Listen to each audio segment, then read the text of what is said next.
বিসমিল্লাহির রহমানির রহিম। প্রিয় শিক্ষার্থী, এসএসসি 2026 সালের পরীক্ষার জন্য উচ্চতর গণিতে 9.1-এর উদাহরণ 12 নম্বর অঙ্কটা তোমাদের সামনে উপস্থাপন করছি। অঙ্কটার সলিউশন হলো, প্রশ্ন দেখতে পাচ্ছ, সলিউশন হলো সলিউশন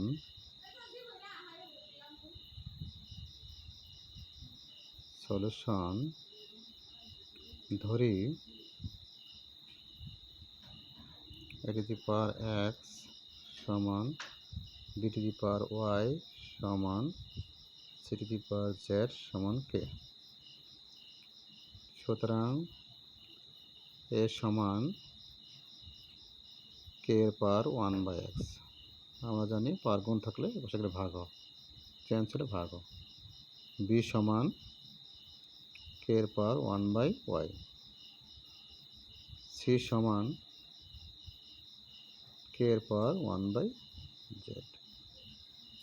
এখন দেওয়া আছে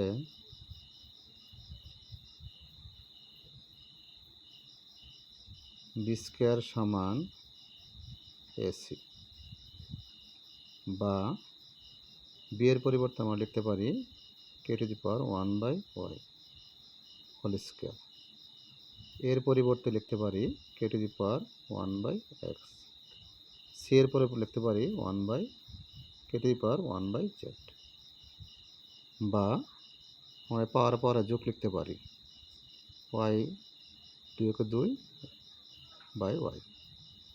পাওয়ার যোগ 1/x প্লাস 1/z।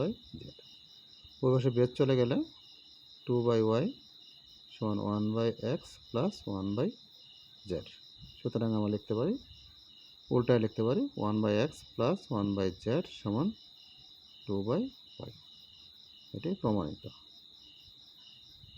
ধন্যবাদ।